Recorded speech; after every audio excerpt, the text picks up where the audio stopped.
सावन का महीना, पवन करे शोर, गुनगुनाता हुआ आकाश एक बगीचे में बैठा हुआ था। झीनी झीनी बारिश हो रही थी। बगीचे में कोयल कूहू कूहू करके कूक रही थी। ठंडी ठंडी हवा चल रही थी। पक्षी कलरव कर रहे थे।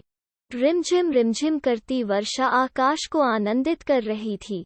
वो स्कूल से घर जा रहा था। कभी तेज बारिश तो कभी ठंडी ठंडी फुहारें उसके कदम रोक रही थीं।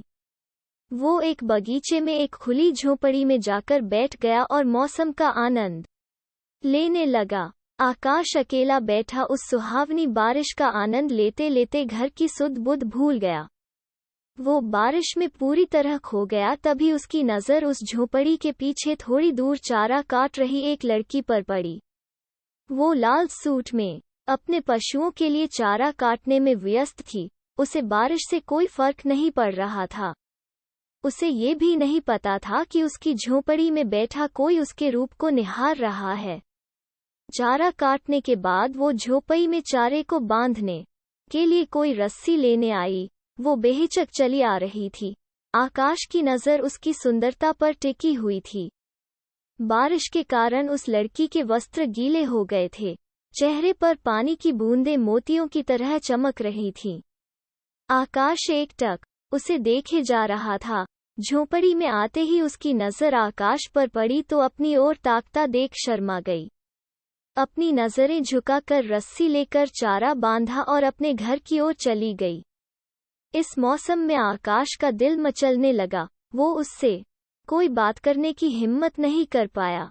आकाश उसके ख्यालों में खो गया। काफी देर के बाद अपने घर गया और अपने गीले वस्त्र बदलकर बाहर निकल गया। शाम को अपना काम किया, स्टडी की और सोने लगा। लेकिन आज उसकी आंखों में नींद नहीं थी। वो उस लड़की को भुला नहीं पा रहा था। कहाँ की होगी? क्या नाम है? अब कभी मिलेगी या नहीं? वो सोचता सोचता करवटें बदलने लगा।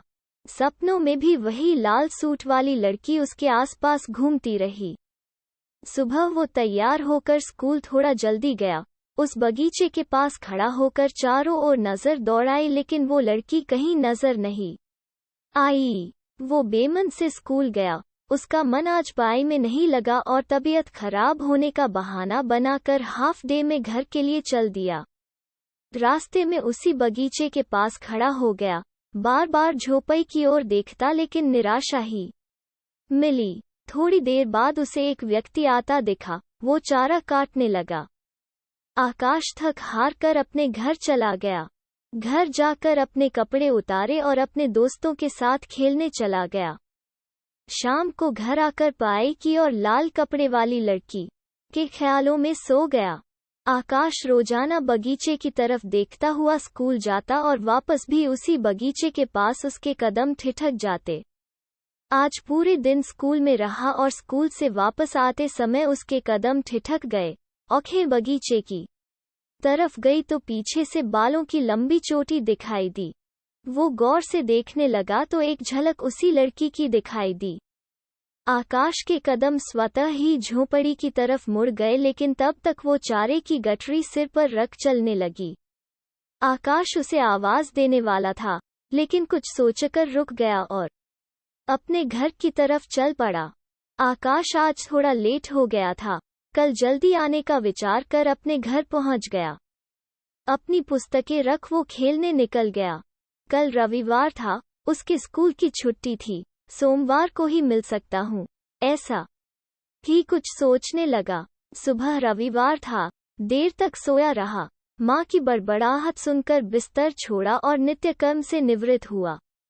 अपने स्कूल के कपड़े धोए, नहाया और खाना खाकर पढ़ने बैठ गया।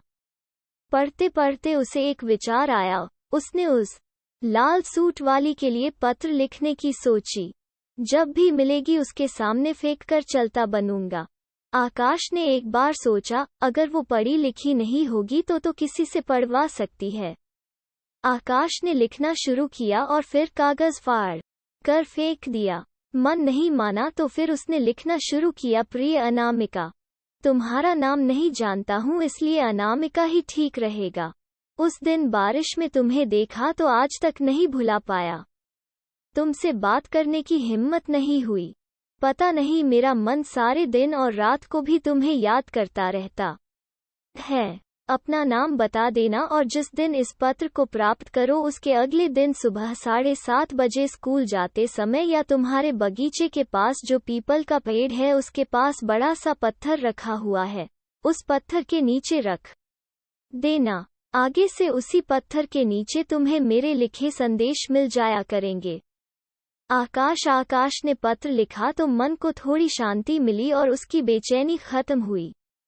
पत्र को अपनी पुस्तक में छुपाकर खेलने चला गया।